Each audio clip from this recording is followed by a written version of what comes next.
বিপদসীমার ঠিক নিকট জায়গা থেকেই কিন্তু এ ধরনের একটি ফ্রি কিক, সেটি জানি না কিভাবে রক্ষণভাগ সামাল দেবেন বাংলাদেশের। দারুণভাবে আক্রমণ চালিয়ে যাচ্ছেন কিন্তু এই মুহূর্তে সিরিয়া দল, এবং তারই একটি ফল হিসেবে তারা এই মুহূর্তে ফ্রি কিকটি পেলেন। 3 নম্বর জার্সি পরিহিত আল আজান তিনিও যেমন রয়েছেন, তার সাথে সতীর্থ হিসাবে ওমর খারবিন তিনিও রয়েছেন। লম্বা করে বাড়াবেন কিনা, বাড়িয়েছিলেন ফল পোস্টে এবং গোল হয়ে গেল। 1-0 গোলে এগিয়ে গেল এই মুহূর্তে সিরিয়া। চতুর্থ মিনিটের খেলা চলছিল, যে কথা বলছিলাম যে এরকম একটি সুযোগ কিন্তু তারা খুঁজছিলেন এবং সেই সুযোগটিকে তারা কাজে লাগালেন, এবং প্রথমার্ধের 5ম মিনিটেই কিন্তু গোলের দেখা পেল সিরিয়া দল। 1-0 গোলে এগিয়ে গেল তারা।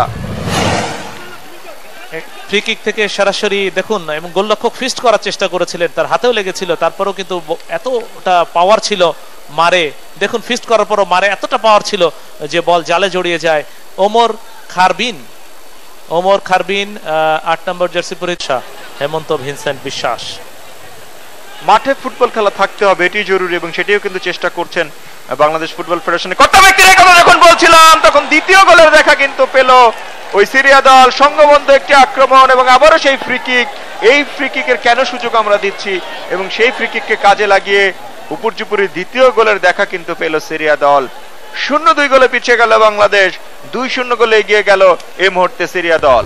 গোলে তারা যে অত্যন্ত দক্ষ সেটি আমরা দেখছি, যে ফ্রি কিক থেকে দেখুন বাপায়ের কিক এবং হেড মাথা ছোঁয়ালেন এক্ষেত্রে, এবং সহজেই বল চলে গেল জালে। আরো একবার রিপ্লেতে দেখে নিব, এবং দেখুন কত সহজেই গোলটি করলেন, একবারে লাফিয়ে উঠে।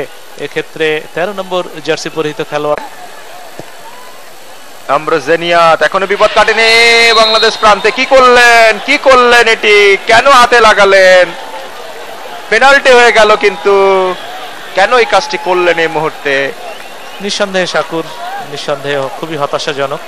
জানেন যে তিনি গোলমুখে রয়েছেন, অর্থাৎ পেনাল্টি এরিয়ার মধ্যে রয়েছেন, এখানে হাত দিয়ে বল স্পর্শ করা, রেফারি কাছাকাছি ছিলেন এবং তিনি অবশ্যই পেনাল্টির নির্দেশ দেবেন, তাই হলো। এবং এক্ষেত্রে অবশ্য তিনি দাবি করছেন যে না, কনুয়ের উপরের অংশ দিয়ে তিনি এই বলটি ক্লিয়ার করেছেন, সেটি অবশ্য রেফারি মানবেন না, সেটি স্বাভাবিক। এবং পেনাল্টি মানেই হচ্ছে নিশ্চিত গোলের সম্ভাবনা আমরা জানি। এবং ওমর খারবিনকে আমরা দেখতে পাচ্ছি, এবং বাংলাদেশের কোচ লুদভিগ দি ক্রুইফ সাথে সাইফুল বারী টিটু, তারা দুজনে রয়েছেন। এবং ওমর খারবিন যিনি প্রথম গোল করেছিলেন, তিনি আবারও পেনাল্টি নেবার জন্য প্রস্তুত।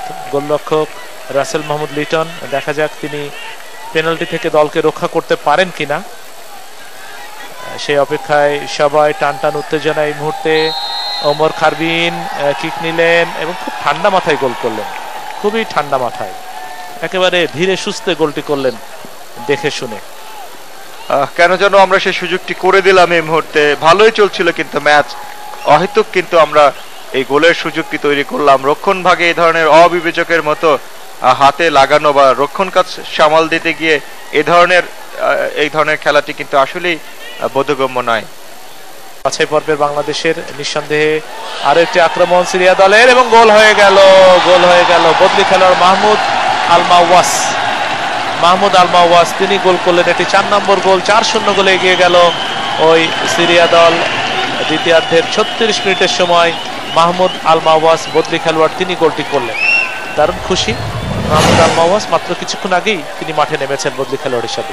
রিপ্লেতে দেখছেন কিভাবে গোলরক্ষক রাসেল মাহমুদ লিটনকে বোকা বানালেন, যদিও নিয়ার পোস্টেই তিনি শেষ পর্যন্ত গোলটি করলেন।